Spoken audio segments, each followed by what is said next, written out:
अब खबरों को विस्तार से देख लेते हैं और एक बड़ी खबर भोपाल से आपको बता देते हैं। शिक्षकों को कमलनाथ सरकार की तरफ से तोहफा दिया जा रहा है। 7वें वेतनमान के आदेश जारी कर दिए गए हैं और नवंबर महीने से ये 7वें वेतनमान का लाभ भी शिक्षकों को मिलने लग जाएगा। स्कूल शिक्षा मंत्री ने इसके आदेश जारी किए हैं। अध्यापकों से ई-केवाईसी में जानकारी मांगी गई थी और ई-केवाईसी का डेटा आने के बाद आदेश जारी कर दिए गए हैं। तो बहुत अच्छी खबर कह सकते हैं शिक्षकों के लिए। और रंजना हमारी सहयोगी हमारे साथ जुड़ी हुई हैं इस खबर पर, उनसे बात करते हैं। रंजना, धनतेरस नहीं लेकिन रूप चतुर्दशी पर शिक्षकों के लिए सरकार ने एक तोहफा जरूर दे दिया है, बहुत बड़ी सौगात कह सकते हैं।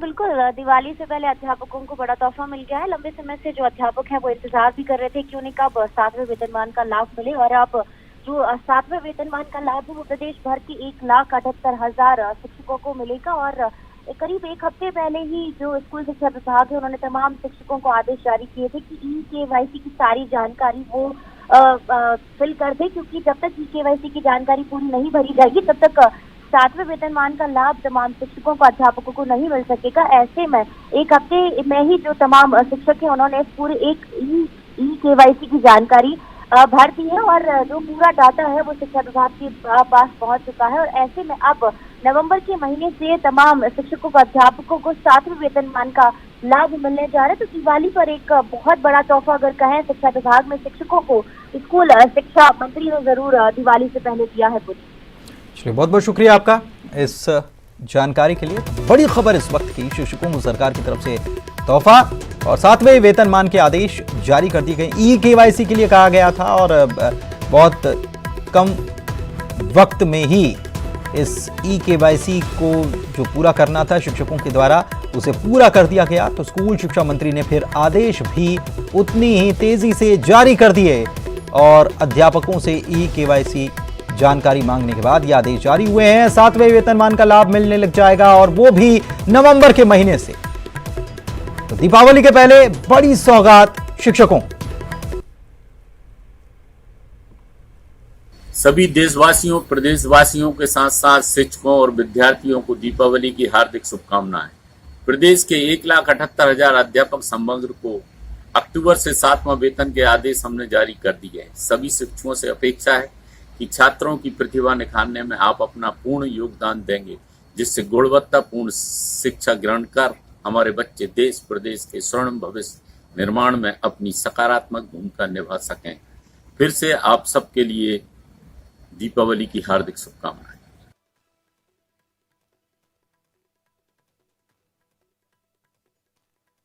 सभी देशवासियों तो शुभकामनाएं देते हुए यह ऐलान भी कर दिया गया कि शिक्षकों से उम्मीद बहुत है और शिक्षक अपनी भूमिका पूरी तरह से उसका भूमिका का निर्वहन अच्छे से करेंगे। और साथ ही साथ अक्टूबर के महीने का यानी कि नवंबर में ये 7वें वेतनमान का लाभ शिक्षकों को मिलने लग जाएगा। स्कूल शिक्षा मंत्री ने इसके आदेश जारी कर दिए हैं और ये बड़ी खबर, शिक्षकों को 7वां वेतनमान मिलेगा। अध्यापकों से ई-केवाईसी में जानकारी मांगी गई थी और ये जानकारी जैसे ही दी गई वैसे ही उतनी ही तेजी से आदेश भी जारी कर दिए गए।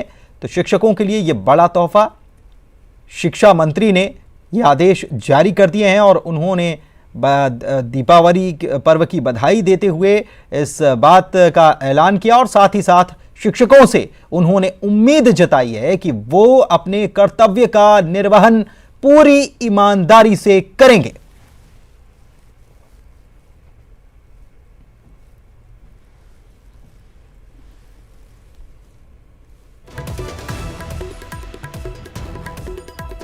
इस वक्त की बड़ी खबर आपको बता रहे हैं, शिक्षकों को तोहफा दिया गया है सरकार की तरफ से। 7वां वेतनमान शिक्षकों को दिया जा रहा है सरकार की तरफ से और नवंबर से इसका फ़ायदा भी मिलने लग जाएगा। शिक्षकों को तोहफा शिक्षा मंत्री ने, स्कूल शिक्षा मंत्री ने इस बात के आदेश जारी कर दिए हैं। तो कमलनाथ सरकार ने एक बार फिर से खुशियां शिक्षकों के और उनके परिवारों को दी है।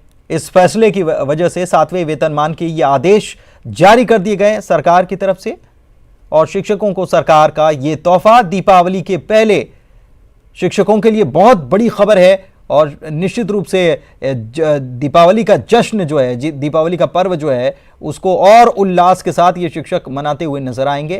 तो शिक्षकों को ये तोहफा सरकार ने दिया है, 7वें वेतनमान का लाभ शिक्षकों को मिलने लग जाएगा। सरकार ने यह तोहफा दिया है और नवंबर महीने से ही ये लाभ मिलने लग जाएगा।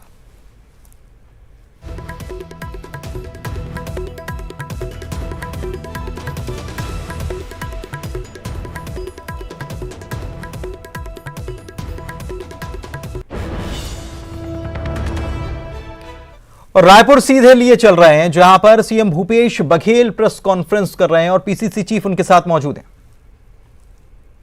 आम जनता को मिल रहा है, चाहे चावल योजना हो, चाहे डीएमएफ का पैसा वहां के स्थानीय स्तर पर खर्च करने की बात हो, चाहे बस्तर विकास प्राधिकरण का पैसा बस्तर के विकास के लिए खर्च करने की बात हो, चाहे तेंदुपत्ता का बात हो, या स्थानीय स्तर पर गरीब चयन बोर्ड गठन करके स्थानीय पढ़े लिखे युवाओं को रोजगार देने की बात हो, चाहे एनएमडीसी का मुख्यालय जगदलपुर और दंतेवाड़ा लाने की बात हो, चाहे दंतेवाड़ा जो एनएमडीसी की परीक्षाएं दंतेवाड़ा और जगदलपुर में करने की बात हो, इससे वहाँ के स्थानीय लोगों में, बस्तर के लोगों में एक जबरदस्त उत्साह है और उसी का परिणाम है आज सरकार की माननीय भूपेश बघेल जी की 10 महीने की सरकार ने जनता ने मुहर लगा दी है और आज भारतीय जनता पार्टी के लोग, नेता लोग बस्तर के बेरोजगार हो गए। जो मोदी जी पकौड़ा बेचने की बात करते थे, आज वहां के नेताओं को बस्तर में पकौड़ा बेचना चाहिए, जो मोदी जी ने उन्होंने जो सलाह दिया था, तो बस्तर के नेताओं को बेरोजगार वहां की जनता ने कर दिए। मैं धन्यवाद देना चाहता हूं बस्तर की जनता को। आज ऐतिहासिक जनादेश देकर बस्तर से मेरे ख्याल से 39 साल बाद बस्तर में भारतीय जनता पार्टी मुक्त कर दिया। मैं धन्यवाद देना चाहता हूं हमारे यशस्वी मुख्यमंत्री माननीय मुख्यमंत्री जी को, आज बस्तर की जनता के विश्वास पर खरा उतरे हैं और जिस उम्मीद, जिस विश्वास के साथ बस्तर की जनता कांग्रेस पार्टी पर विश्वास किए, हम जरूर कांग्रेस सरकार की योजनाओं को संगठन के माध्यम से आम जनता तक पहुंचाने का प्रयास करेंगे और आम बस्तर की जनता को कैसे फायदा मिले उसके लिए हम संगठन के माध्यम से प्रयास करेंगे। धन्यवाद।